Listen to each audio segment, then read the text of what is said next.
Okay, you guys, well done.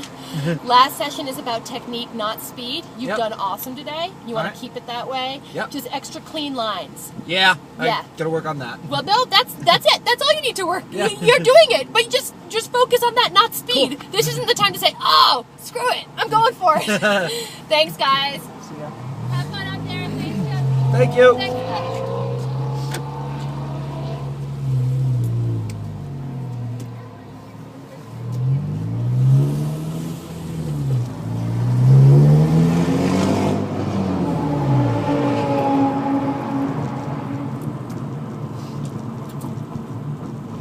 Lucky that CEL is just the secondary O2, so I was just thinking of putting a defouler on there and just calling it a day.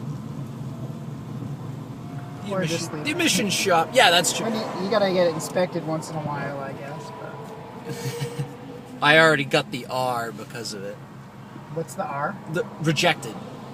Really? Yep. So they give you a sticker that says it didn't pass. Yeah. In Massachusetts, they actually... But you can still drive it, really? What's the deal? Well, the weird thing is so you have until, obviously, the last of the month, to get your inspection. Yeah. If you get your inspection and you fail, you actually buy yourself, 60 to 90 days to fix the problem. Huh. So,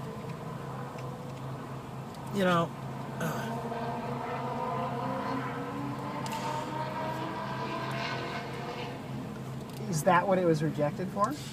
Yeah. Well, it was basically rejected because I had the secondary O2 disabled through my Honda here. Yeah. I just electronically disabled it. So you had... Okay. But, so that's why it failed. So I said, okay, well, I'll re-enable it because I never have problems with it enabled except when I'm at the track. Because you're just pushing so much through that cat that it can detect the problem. So, I think what I'm going to do is... But when you took it in, the light wasn't on. Correct. But they could tell. They were like, there's nothing wrong with your car, but it says the catalytic converter has never been monitored before. I'm like, oh, I have no idea why that could be. Well, I'll take it back, I'll see. I'll be back in 60 days. I wasn't about to tell them I was disabling emissions control stuff. Well, let's go take it to Honda, I guess. Yeah, exactly. So I think I'm just going to enable it on the street and actually go through the 90 seconds it takes to just hit the program button, and disable it for the track.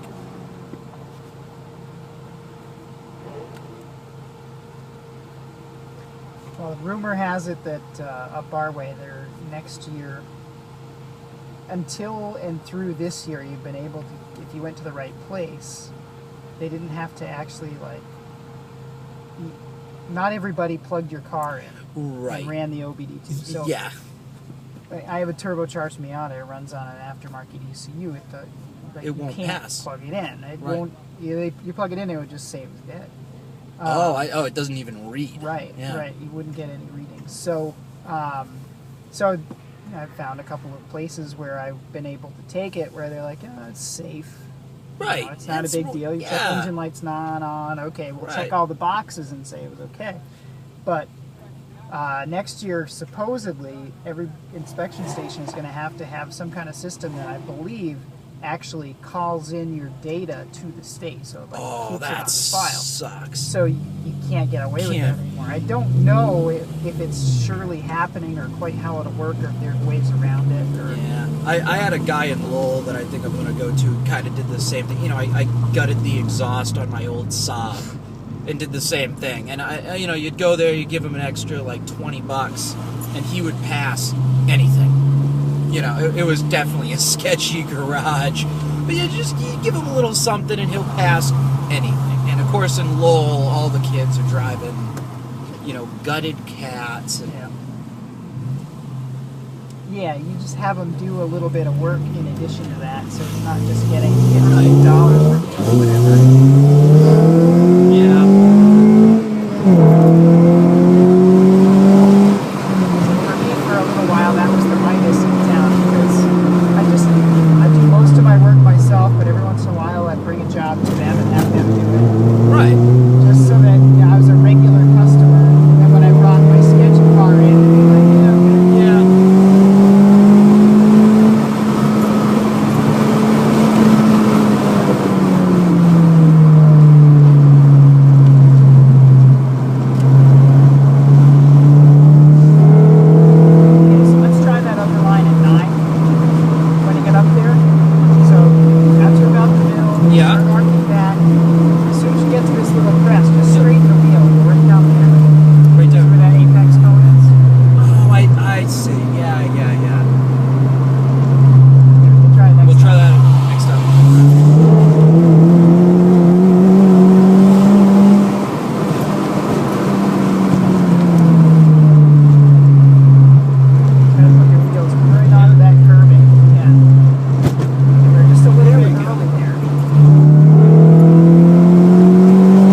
So kind of take it as like a double apex turn. Yep. Kind of. Oh, The first gotcha. apex is really just the end of the straight. Right. Straighten it out over that hill. Yeah, yeah. I could have. Same I here, could. it's a little bend in there. You don't have to come out as far as you did, just enough to get a straight break. See, right now we're kind of forced to an early apex.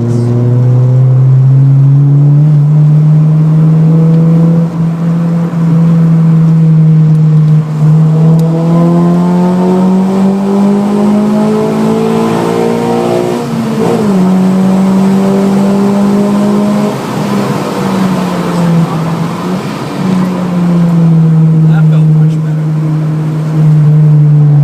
Try to get to the end of this curve.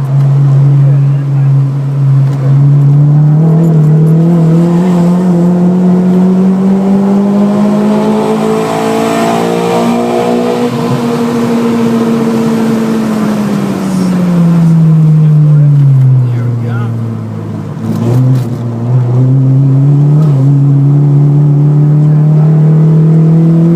Oop, too much. Just lifted the big cloud of smoke back there. Turn it. Yeah, perfect. See if I can get this constant radius here.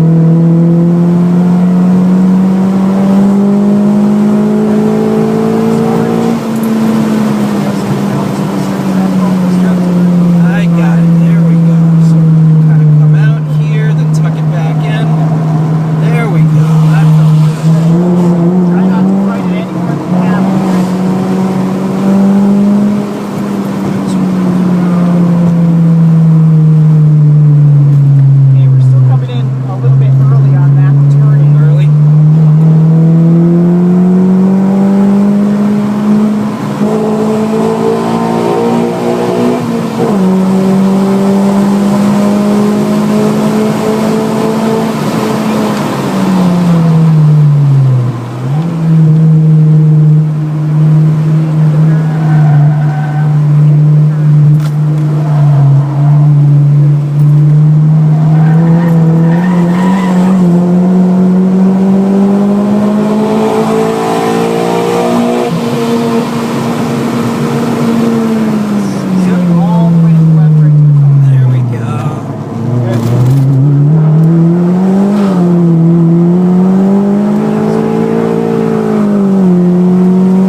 doing a lot less of that. Yep. I was explaining to the other student that I had today, he had a really smooth steering style. Yeah. That it's a good building block for learning and feeling out the limit. Because if you're driving and you're just kind of yanking the wheel into the turns, you're going from under the limit to over the limit instantly. You never feel the actual limit. Right. So the smoother you can give your steering and all your other inputs too, but the smoother your steering can be, the more you're going to actually feel when you get to that point where your tires just start to break loose where you want to be. Right.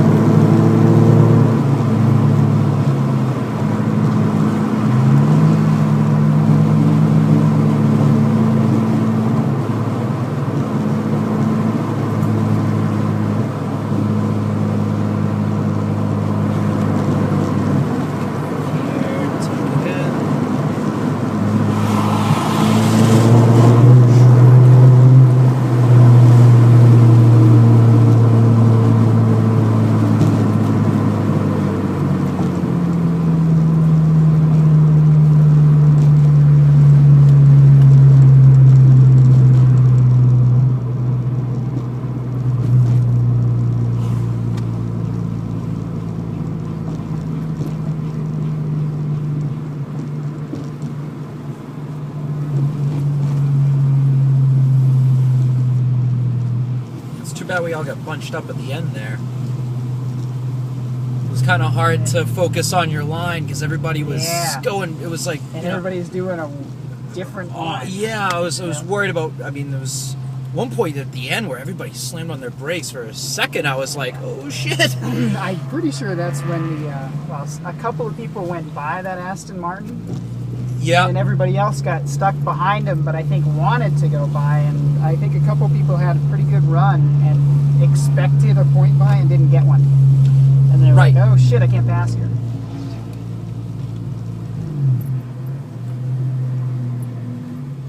I feel like the CTS kind of should have been given a few more point buys than he was, but whatever. I had tons of fun. I always have fun at these things. He was really relying on the power to make up for. Yeah, I noticed as soon he would fly away from me, but the second we got in the corners, man, I was on his ass the whole time, and I'll tell you, when I did get a point by him, I never saw him again. Yep. Yep. And I'm pretty sure. I think the STI, same thing. I think if we were able to. That was another vehicle on the straights, but I think if we were able to get a point by, we just dust. Yeah. Oh, this guy's backing up. Whoop. Yeah, brakes are a little squishy. But that happens. Especially when you pull back out onto 106. Like when you pull up, you go through the gate, you're about to leave. It's like, damn, my brakes felt a lot better. Yeah, I'll tell you something about Lime Rock. Don't do that. Lime Rock, I think, boiled my brake fluid. Yeah. I mean, I went out to Lime Rock and, getting onto the street, I just hit the brake and it just went. I was like, oh. Pump it? Yeah. Did you pump it and they came back at all? Or? Yeah. I pumped it a little bit. They came back enough to drive home. I wouldn't have driven home until they cooled down. But it was like, all right, well, I don't know if I'd want to go do another run with the fluid like this. Did you promptly do a brake fluid change when you got home? Or? I didn't, because I had just done a brake fluid change right before. Because the HPD, the last one I did was actually with the SCCA. And they require, a mechanic to sign off that they changed your brake fluid. Well, I did it myself. They said that's all right, but nevertheless, I was like, I'm not gonna change 2-day-old fluid. Yeah. But yeah, I think I'm gonna go with like Motul or something better, because right now I just got Honda stuff in there. It's the only stock part of this car: sways, dampers, springs. Intake, downpipe, cat, exhaust, ECU tune. I love the way the thing handles. Obviously, it's got good power. I had an Integra GSR in it. Oh yeah, the VTEC brings back the memories just hearing that kick in. Yeah, it really does. It's fun. Yeah, I remember that about that. That car had an intake and a Comtech exhaust, and it just had, like, similar to this car, you know, sitting in an idle, it was not obnoxious at all, and even at, you know, just low speeds if you weren't hammering on it. But as soon as the VTEC kicked in, the thing just sounded badass. It was like, and I love it. I mean, I'm getting 240 horse now. It was 200 stock. 240, so I'm getting 100, and it's a 2.4, so 100 horsepower per liter, and 32 miles to the gallon. You know? Yeah. Great comp. Yeah. I mean, I'll tell you, for a daily driver and an autocrosser / track car, it's an awesome little rolling compromise, I guess. You know. Yep. Cool. That was fun.